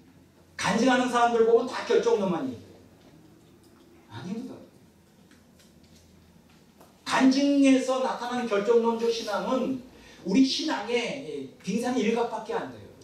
대부분은 다 우연론적 신앙 가운데 있어요. 그 사람들은 간증의 스타가 될 수가 없지. 막연하게 얘기하고 누가 좋아하겠어요? 모르겠는데요. 하나님이 하시겠죠. 뭐라고 얘기할 수가 없습니다. 이런 사람이 또 인기가 있죠. 미십니다. 무슨 암병이라도 다 떨어져 나가요. 이런 거 이렇게 우리가 전도지에 보면 참 많이 나와요. 에이즈까지 떨어져 나가요. 에이즈부터 해서 무슨 병 다 고친다는 거예요. 이게 결정론적 신앙. 고칠 수도 있겠죠. 과연 다 고쳐질까요? 빙산입니다. 많은 부분에 우연론적 신앙이 바로 그것을 깨닫는 게 바로 우연론적 신앙의 절묘한 것을 깨닫는 게 바로 전도서예요. 하나님의 섭리. 이 역설적 신앙. 네? 자, 한번 읽어볼까요? 이 전도서가 참 그래서 저는 인생의 허물을 얘기하는 책이라고 나는 생각하지 않아요. 이 전도서는 하나님의 정말 신비에 사렵해 있는 하나님의 그 절묘한 섭리. 결정론과 우연론을 같이 섞어서 역사하는 거. 잠언서 같은 경우는 이제 결정론적 신앙을 갖다가 굉장히 강조하는 것이죠. 또 시편도 마찬가지고요. 잠언서는 뭐예요? 확고해. 그냥 하나님 말씀에 순종하면 그냥 그거는 100% 복이에요. 그런데 전도서는 뭐예요? 우연론적 신앙을 더 많이 강조하고 있어요. 그러니까 잠언서는 결정론적 신앙을 강조하고 있고 전도서는 우연론적 신앙을 강조하고 있고. 그럼 우연론적 신앙을 강조해야 되는 게 결정론적 신앙은 잠언서와 시편이 같이 맞물려 있고 우연론적 신앙으로 이끌어주는 매개 역할을 하는 책이 뭐냐? 욥기서. 하나님 말씀대로 순종해도 고난 당해요. 욥이 얼마나 철저히 신앙생활을 했는데. 욥기 1장에 한번 보셨죠? 얼마나 하나님 중심적으로. 그 욥기 38장에 보셨죠? 얼마나 그거 철저히 신앙생활을 했는지. 눈도 안 돌려요. 이쁜 여자도 보지도 않아요. 가난한 자 있으면 다 도와줘요. 주님 때때로 살리고. 그게 욥기 38장인가요? 제가 정확히 말했나요? 잠깐만 보시면 읽지는 않더라도 38장 아니네. 몇 장이죠? 38장인가 28장인가? 아닌데 어디 있더라? 30? 예. 빙고. 자, 욥기 31장에 보세요. 이게 욥의 신앙을 얘기해요. 욥기 1장은 욥의 신앙의 표현에 나타나는 그 헌신적인 신앙생활을 하는 거고, 욥기 31장에는 욥의 그 신앙의 내용을 얘기해요. 여기 쭉 읽어보면 얼마나 대단한 사람인지 몰라요. 불의를 행하지는 않습니다. 정말 선을 행하고 가난한 사람 도와주고 어떤 죄를 범하지 않는 사람. 그래서 혹시라도 자녀들이 죄를 범할까봐 먼저 그 희생 제사를 드리는 거예요. 얼마나 철저해요. 그런데 만사 형통했어요. 여기 재앙이 떨어지죠. 거기 마귀의 변수가 거기 있잖아요. 재앙이 떨어져. 그러니까 잠언서와 시편은 맞물려 있어요. 그 하나님 말씀은 하늘의 지혜인데 거기에 순종할 때 복을 받는다. 이게 잠언서와 시편의 주제고, 근데 그게 아니다라고, 그렇지 않을 수도 있다라고 말해주는 게 철저히 순종해도 재앙이 떨어질 수 있다는 걸 가르치는 게 욥기잖아요. 그렇죠. 그럼 이 욥기는 뭐냐? 잠언서 시편은 주로 결정론적 신앙을 강조하고 있다면 욥기는 전도서로 이어져요. 우리 인생을 알 수가 없다고. 우연론적 신앙으로 인도해요. 전도서는 우연론적 신앙을 나타내 주는 거예요. 자, 전도서 3장 11절 한번 보겠습니다.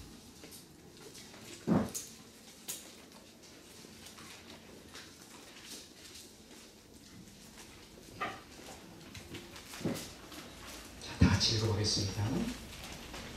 하나님이 모든 것을 지으시되 때를 따라 아름답게 하셨고 또 사람들에게는 영혼을 사모하는 마음을 주셨느니라. 그러나 하나님이 하시는 일에 시종을 사람으로 측량할 수 없게 하셨느니라. 예측이 안 돼요. 예측이 불가능합니다. 측량이 안 됩니다. 그래서 미래를 알 수가 없어요. 우리가 이렇게 하면 하나님이 이렇게 해주실 것이다. 그게 예측이 안 돼요. 저 같은 경우는 저는 여러 번 경험하는데요. 제가 물질적 헌신하잖아요. 과감하게. 반드시 물질과 시험이 옵니다. 이렇게 생각하면 안 돼요. 물질적으로 하나님께 헌신하면 물질의 복이 넝쿨처럼 들어올 거라고 기대하면 안 돼요. 기대해도 꺾으세요. 나는 그래서 물질적인 헌신할 때 각오를 해요. 죽기 살기로. 매번 그런 일을 겪습니다. 또 오겠구나. 시험이 또 오겠구나. 참 제 신앙이 좀 이상한 것 같죠. 그렇죠? 너무 좀 목사로서 문제가 있는. 제가 그 낙성대에 있는 쪽에서 제가 한 7, 8년, 10년? 모르겠어요. 주일날마다 대회 때 설교를 하러 섬기는 교회가 있어요. 근데 어느 날 이제 설교를 하는데, 우리가 보통 기도에 대해서 설교할 때 어떻습니까? 기도하십시오. 성경에 기록되기를 100% 응답받습니다. 그렇게 가르쳐야 기도할 거예요. 근데 제가 그 설교 시간에 뭐라 하냐, 기도하지만 기도 응답이 안 될 수도 있습니다. 그 요지를 했어요. 저는 이제 우연론적 신앙을 이제 강조한 거죠. 근데 그 설교가 끝나자마자, 예배 끝나자마자 거기에 이제 자매님이 반주하시는 자매님이 있었는데, 이분은 철저히 결정론적 신앙을 갖고 있던 사람이었어요. 매일 자기 소원을 가지고 있게 돼요. 그러면서 항상 하나님은 시건치 않으시고, 두 번째는 실수가 없으신 하나님. 그러니까 실수가 없다는 것은 내가 기도하는 대로 다 들으시는 하나님, 성취가 이루어집니다. 이 자매님이 이제 그런 확고한, 그때 당시에는 이 자매님이 어떤 그 자기의 소원을 놓고 끊임없이 이제 기도를 했던 상황인데, 내가 이제 설교를 갔다가 목사가 돼가지고 기도를 해도 응답이 안 될 수도 있다 그러니까 화가 난 거예요. 따지더라고. 그렇게 얌전했던 자매님. 목사님 그렇게 하면 어떻게 신앙생활해요? 기도하면 응답 받는다고 성경에 기록되어 있는데 그렇게 얘기해요.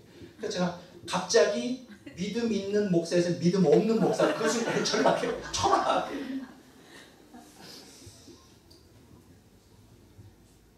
아주 믿음이 없는 게 할 말이 없더라고. 모르게 무슨 이런 설명하려면 몇 시간을 해야 되는데 할 말이 없어. 그냥 적당히 넘어갔죠. 그 자매님은 이제 지금 결혼하고 이제 나중에는 알게 될 거예요. 제가 왜 그런 의도로 설교를 했는지. 그때는 아직 젊었으니까. 지금 섭리에 대해서 얘기해요. 우연론적 신앙을 결정적으로 얘기하는 게 전도서예요. 한번 또 보십시다. 전도서 7장 14절을 했죠. 8장 17절 봅니다.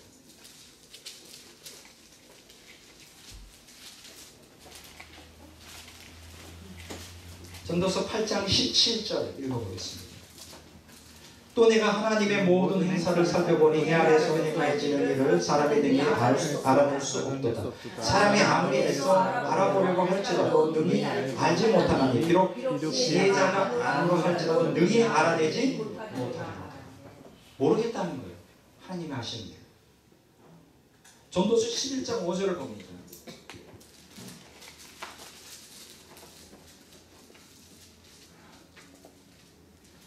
전도서 11장 5절을 다 같이 읽겠습니다.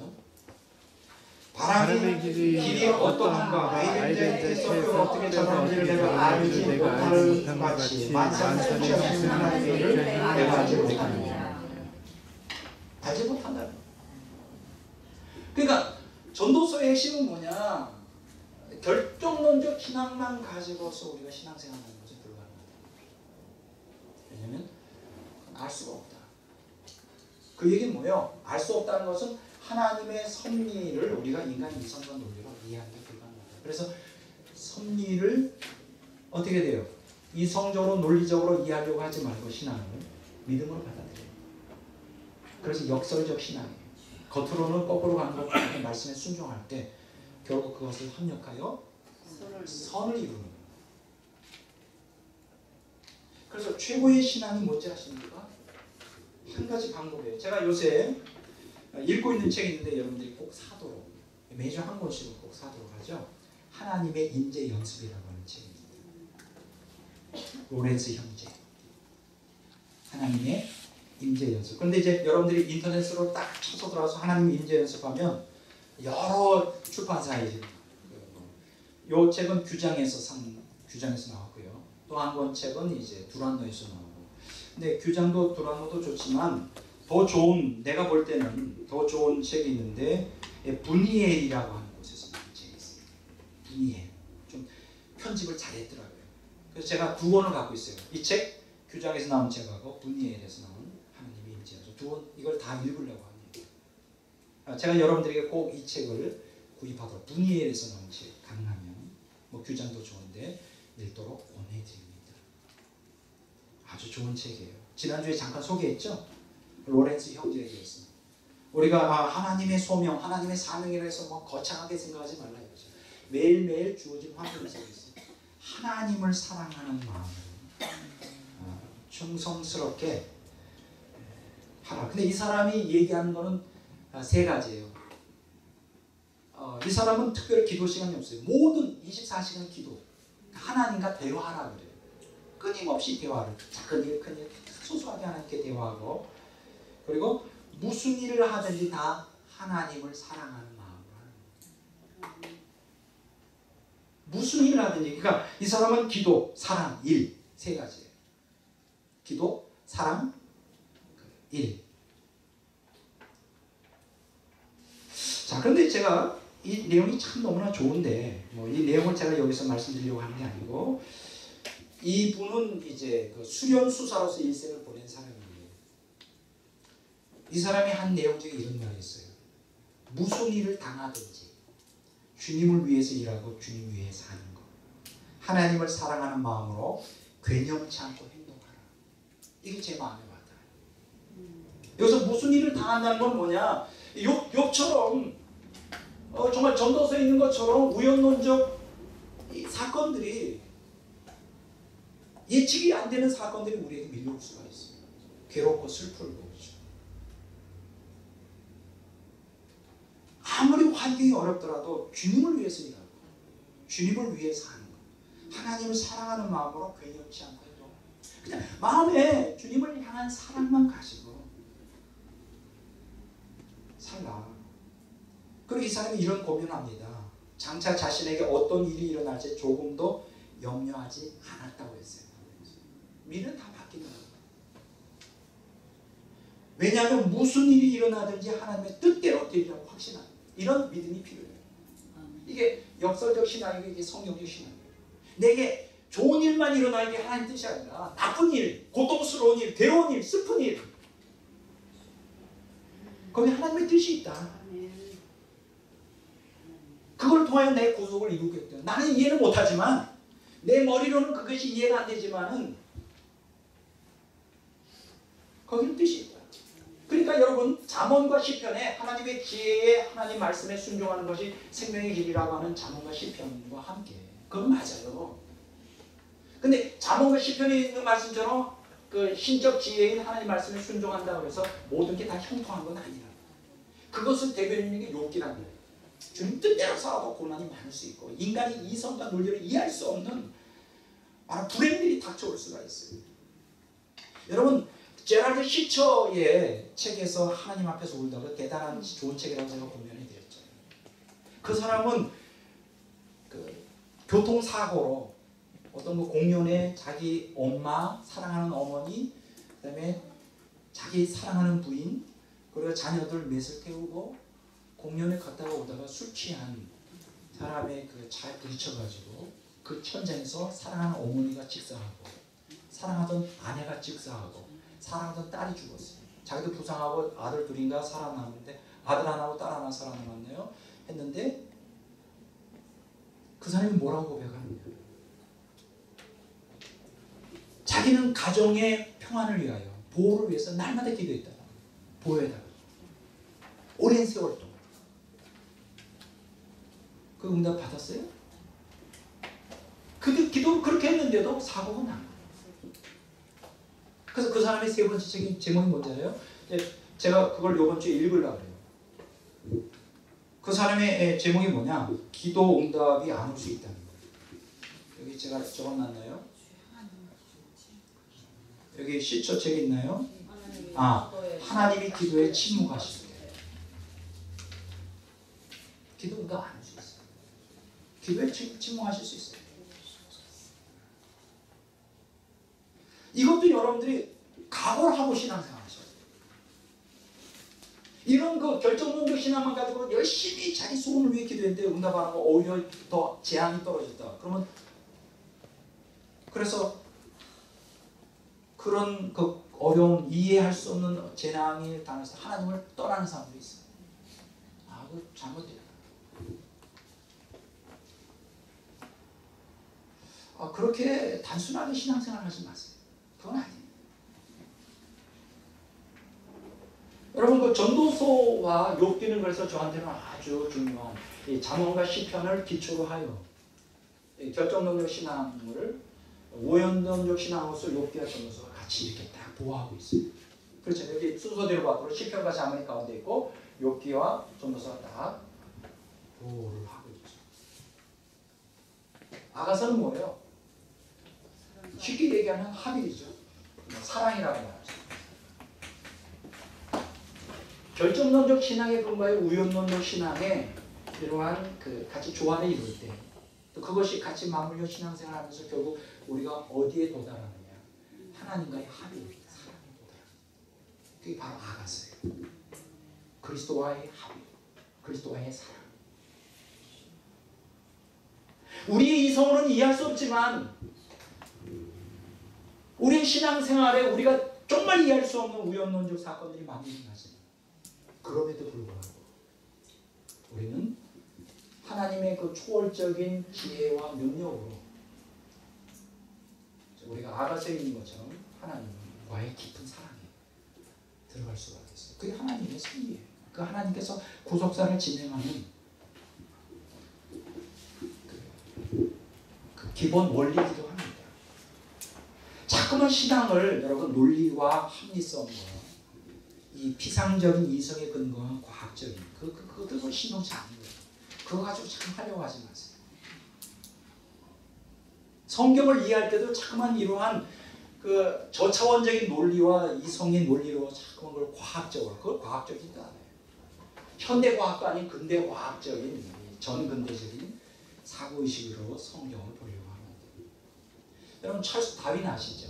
네. 찰스 다윈은 지금 우리가 잘 아는 대로 진화론, 근대 과학의 절정인 그 진화론을 통하여 사실 지금도 여전히 이제 그 과학적인 마인드, 과학에 있어서 진화론이 그 망령이 사라지지 않아요. 근데 여러분 이 찰스 다윈이라고 하는 사람은 여러분 케임브리지 대학에서 신학 공부한 사람이에요. 목회자가 되려고.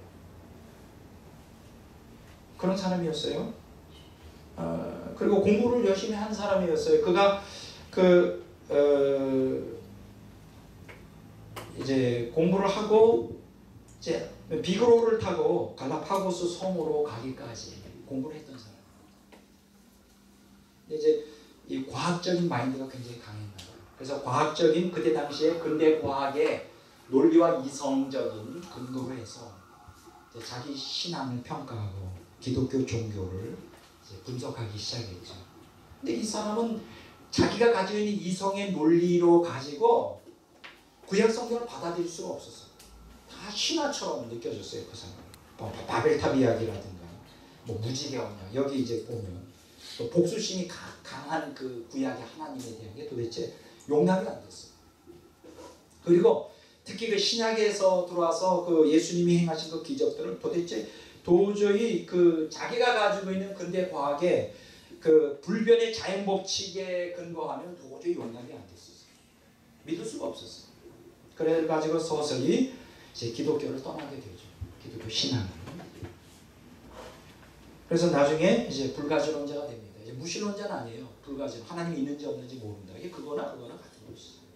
무신론자가 되는데 이 사람이 무신론 완전히 기독교를 떠나는데 결정적으로 어떤 그 결정적인 하나의 사건이 터집니다. 그게 이제 30대 초반에 1840년경인데 이제 30대 초반 1840년 정도에 이제 기독교를 떠나기 시작하는데 결정적으로 떠나게 되는 사건이 일어나죠. 11년 후에 1851년 이제 부활절 날에 자기가 굉장히 사랑하던 딸 10살 단 딸이 있었어요. 앤이라고 하는 딸이 죽습니다. 분명히 죽으려고 할 때 다윈이 아마 그 딸을 위해서 기도 많이 했을 거예요. 그죠? 그 신랄 같은 그 희망을 가지고 믿음으로 하나님 고쳐주십시오. 근데 만약에 그때 하나님 고쳐줬으면 살려주셨으면 다윈이 어쩌면 기독교 신앙으로 돌아왔을지 몰라요. 근데 그냥 아무런 응답 없이 하나님이 침묵을 지키셔 죽었어요. 그때 완전히 하나님을 떠나. 그러니까 찰스 다윈은 기독교 하나님의 구속사를 결정론과 우연론 두 가지를 결합하여 진행한다는 사실을 몰랐죠. 그저 결정론적인 신앙을 가지고 그것도 아주 조그만 신랄 같은 신앙을 가지고 신앙을 하는데 떠나요. 그런 사람들 상당히 많습니다.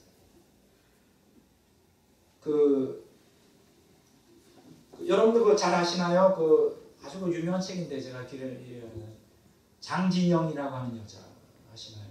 탤런트 영화 배우 죽었죠 암으로. 그분의 그 책이 있어요. 그 사람의 그 남자친구가 지극히 사랑했었는데 장진영이라는 사람은 너 정말 정말 엄청난 러브 스토리죠. 어떻게 그 남자가 그렇게 여자를 사랑할 수 있을까? 근데 그 책에 보면 이런 얘기가 있어요. 뭐 이 장진영의 이제 남자 이제 결국은 이제 결혼 신고를 했기 때문에 남편이 되는데 이 사람이 장진영이가 암에 걸려 죽음과 사투할 때 계속 하나님께 기도했다고 합니다. 하나님, 이 장진영을 살려주세요. 그러면 하나님 믿겠습니다. 주님 뜻대로 살겠습니다. 그런데 그 기도가 응답이 됐어요, 안 됐어요? 안 되고 그냥 죽어요. 거기서 이 남자가 하는 얘기예요. 하나님은 존재하지 않는다. 자기 기도를 응답하지 않았습니다. 하나님은 존재하지 않는다. 이렇게 고백을 합니다. 그 사람은 결정론만 생각했던 것이죠. 기도하면 응답받는다. 결정론. 우연론도 존재한다는 거, 그걸 통해 하나님의 구속사가 진행된다는 걸 모르고 있었던 것이죠. 사실. 오늘 제가 이 강의를 하는 것은 여러분들 초치려고 하는 거 아니에요. 왜냐하면 여러분들의 신앙을 더 성경적이고 역설적인 신앙으로 더 깊이 어떤 환경 속에서도 굴하지 않는, 슬플 때나 기쁠 때나 행복할 때나 불행할 때나 변함없이 주님을 추구하는 그런 신앙만이 이 아가서에 나오는 하나님과의 합일로 인도하는 참된 신앙이에요. 이 결정론적인 신앙은 이거는 정말 대단한 신앙같이 보여요. 겉으로 볼 때. 근데 결정적으로 환난이 올 때, 욥처럼 욥이 당한 환난이 결정적으로 올 때 쉽게 무너질 수 있는 취약한 신앙. 근데 오늘 가만 보면 구약의 대다수 유대교인들도 결정론적 신앙에 갖고 있었고 의인들에게는 하나님이 복을 주시고 악인들은 벌을 주신다. 이게 욥의 친구들의 그때 당시 중문동의 그 개념 아니에요. 저 신약 시대에 예수님의 제자들도 결정론적 신앙을 갖고 있었어요. 이 사람이 장님이 된 게 자기 죄 때문이니까 장님이 된 게 자기 죄 때문이라는 개념. 오늘날도 마찬가지예요. 대다수 기독교인들이 다 결정론적 신앙을 갖고 있어요. 그러니까 신앙생활이 열심히 하죠. 왜냐면 왜 열심히 할까요? 그렇게 하면 복 받을 줄 알아요. 대다수가 다 결정론적 신앙. 이것이 마치 신앙의 정형인 것처럼 가르치고 또 그렇게 신앙생활 아닌 사람은 좀 신앙이 없는 사람처럼 단죄해버리는 이게 지금 오늘날까지 환경이에요. 근데 그렇지 않다는 걸 제가 말씀드립니다. 하나님의 구속사를 하나님의 섭리가 결정론과 우연론이 같이 섞여서 결정론은 우리가 예측이 가능한 신앙이지 예측이 가능하지만 우연론은 예측이 가능하지가 않아요. 이 두 가지 양면을 가지고 구속사를 진행한다는 걸 여러분들이 깨우치시라고요. 그래서 여러분들에게 초쳐서 믿음을 흔들어 놓는 게 아니라 기도해도 응답 안 될 수 있어요. 헌금 많이 해도 물질복 안 받을 수 있어요. 이렇게 되면 초치는 거잖아요. 목회자들은 절대 그렇게 안 하겠죠. 해요? 우연론적이야. 비록 우리가 기도 많이 해도 내 소원이 응답되지 않아도 나는 하나님을 사랑하리라. 내가 물질적인 헌신을 많이 해서 물질적인 복을 안 주셔도 그럼에도 거기 무슨 하나님의 기쁜 뜻이 있겠지. 나보다 뛰어난 놀라운 초자연적인 지혜와 나를 끔찍이 사랑하시는 분이 어연히 알아서 나를 다루시겠어. 그래도 난 감사해. 이런 신앙. 이게 우연론적 신앙이에요. 이게 더 강하다는 거예요. 제일 무서운 신앙이 죽든지 살든지 내 몸에서 그리스도가 존귀되기 위한 이게 제일 무서운 신앙이에요. 제일 무서운 신앙이에요. 이 신앙을 가지라는 거예요. 제가 우연론적 신앙. 그래서 결정론적 신앙을 포기하는 게 아니에요. 결정론적 신앙에 기초를 두고 우연론적 신앙으로 겉테두리를 해서 어떤 인생이라는 것은 좋은 일과 나쁜 일, 슬픈 일과 기쁜 일이 같이 병행되기 때문에 그걸 통해 우리가 성화가 되어 연단되기 때문에 너무 환경적인 일에 일비하지 말라. 환경을 초월하는 신앙을 가져라. 그게 우리에게 절실하게 필요한 거예요. 이 하나님의 인재 연습에서 이분이 뭐라고 얘기하느냐 이런 얘기예요. 아무리 혼란스러운 상황에 처했다 할지라도 하나님께 기쁘게 드리겠다는 마음과 하나님만 사랑하겠다는 마음만 품으면 하나님은 반드시 빛을 비춰주신다. 이런 신앙을 가지는 거예요. 아무리 혼란스러운, 아무리 고통스러운, 아무리 내가 논리로 생각해도 이해가 안 되는 사건들이 벌어진다 할지라도 오직 하나님만 기쁘게 해드리겠다. 오직 하나님만 사랑하겠다.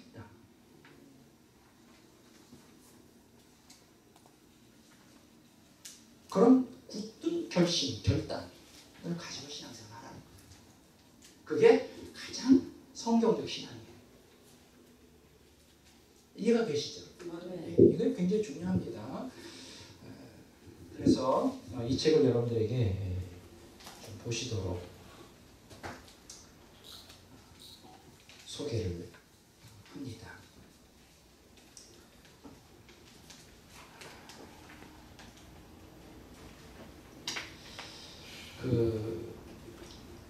또 한 권의 책을 여러분들에게 소개할게요.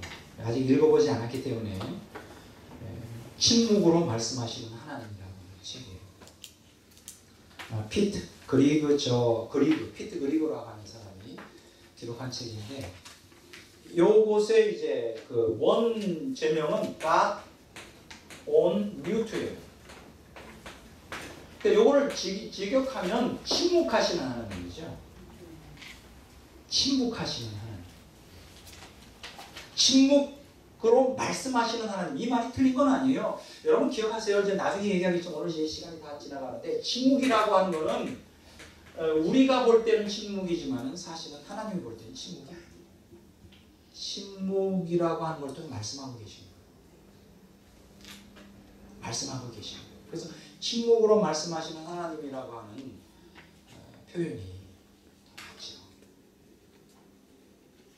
근데 이 내용이 뭐냐? 이 내용은 이제 그 목회자인데 이분이 이제 부인과의 부인이 있었는데 그 자기 부인이 20대 후반에 젊은 나이에 아주 극심한 간질병에 걸리게 돼요. 그래서 막 이제 그 거의 생명의 위협이 당할 정도로 발작을 일으키는데 그럴 때마다 막 이 남편 목사님이 붙들고 막 기도를 하죠. 고쳐달라. 오랜 세월 동안. 근데 이제 스토리가 그렇게 기도를 해서 고침 받으면 이제 우리가 결정론적 신앙으로 막 하나님을 찬양합니다. 막 그러는데 아무리 기도를 많이 해도 여전히 이 책의 끝장까지 가도 고쳐지지가 않아요. 여전히 발작을 하고.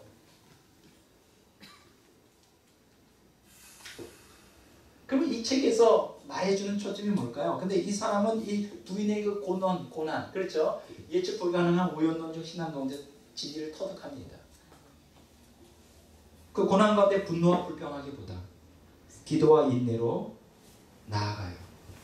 그러면서 이분이 그 부인의 병을 통하여 24-7이라고 하는 기도 모임을 창립을 하고 이제 기도 운동을 벌입니다.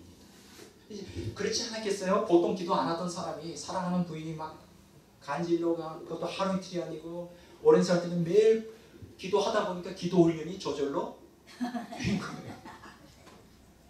만약 부인이 간질하지 않았으면 기도 안 했을 것 같아요. 근데 간질이 기도할 수밖에 없는 거예요. 근데 사실 간질 증세를 뭐 부인해도 기도 안 하는 사람도 있어요. 그만큼 사랑하지 않기 때문에 그럴 수도 있겠지. 근데 어쨌든 고쳐지지 않아요. 그래서 이 사람이 이제 기도 모임을 전 초교파 기독교 공동체로 만들어 기도와 선교와 이러한 일들을 전 세계적으로 펼치고 있어요. 뭔가 좀 하나님의 오묘한 섭리가 있는 것 같지 않아요? God on mute. 왜 침묵을 지키시는지. 사실 침묵하는 게 아니죠. 하나님이 지금 그에게 뭔가 하나님 뜻을 그 고통을 통하여 주시는 거예요. 제가 오늘 여러분들에게 말씀드리는 것은 여러분들과 제가 여러 가지 고통적인 그게 정신적인 고통일 수도 있고 환경적인 고통일 수도 있고 내 성격상의 고통일 수도 있고 여러 가지. 저도 그렇고 여러분들도 다 고통을 안고 살아요. 그 고통을 피하지 마시라. 거기 하나님의 보면 내가 이성으로 이해할 수 없는 섭리가 있다. 그때 가장 좋은 것은 뭐냐? 하나님의 잠언과 시편에서 말하는 것처럼 신적 지혜와 거기에 순종하는 마음을 유지하면서 확고하게 결정론적 신앙 가운데서 분명히 하나님께서 이룰 거라고 하는 믿음을 가지고, 그러나 이 고난 가운데서 인내하는 걸 배우셔요. 내 미래에 무엇이 일어날지 나는 모르니까 한치 앞도 내다볼 수 없으니까 주님께 전적으로 의지하는 가운데 의지하면서 기도하면서 인내하면서 하나님의 사랑을 이루시라고. 근데 많은 경우에 너무 환경적인 어려움이 곧바로 거기서 도피하려고 자꾸만 또 다른 길을 추구해요. 그런데 그 길로 가면 지금 곰을 만나서 힘든데 또 피해야 가면 사자를 만나는 거예요. 이거 환경의 문제가 아니에요. 환경의 문제가 아니라 결국 하나님 말씀에 대한 내 자세가 문제예요. 자, 오늘 시간이 많이 갔습니다. 시간이 많이 가서 여기까지 강의를 하고 이제 다음 주에 계속 해야 되겠는데,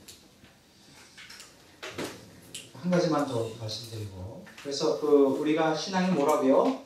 따라서 역설적 신앙. 역설적 신앙. 다시 한번 역설적 신앙. 역설적 신앙. 역설적 신앙이라는 것은 내 머리로 논리와 이성을 따라 신앙생활하지 말고 하나님의 절대 주권과 섭리를 믿는, 말씀에 의지하여 환경이 거꾸로 돌아가더라도 순종하는 가운데 인내하는 게 역설적 신앙이에요.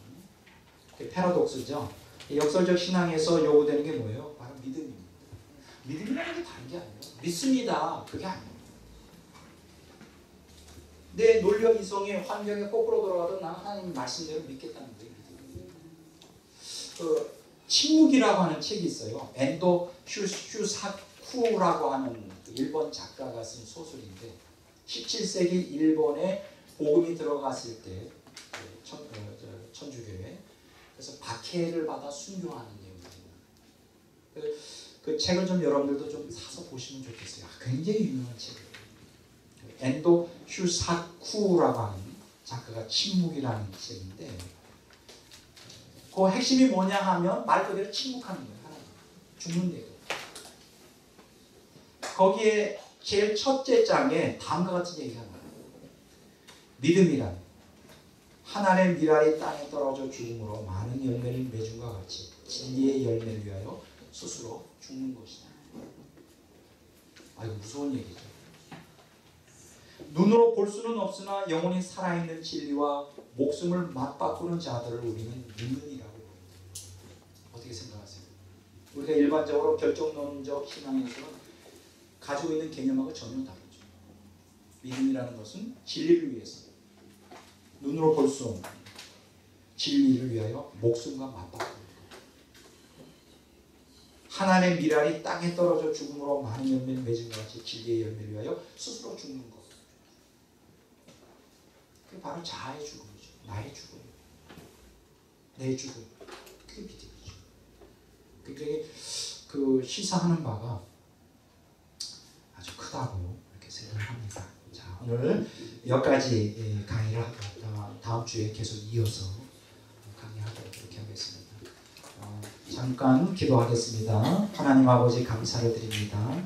오늘 들은 말씀을 마음속에 깊이 새기게 하여 주시고, 하나님의 구속사를 진행하시는 가운데 결정론과 우연론을 함께 섞어 하나님이 승리하신다는 사실을 깨닫고, 우리로 하여금 말씀 위에 서서 환경이 어떻게 거꾸로 흘러간다 할지라도 인내하며 흔들리지 않는 아버지 투쟁적인 또 역설적 신앙을 다 가질 수 있도록 역사하여 주시옵소서. 감사를 드리며 예수 그리스도 이름으로 기도를 드립니다. 아멘. 자.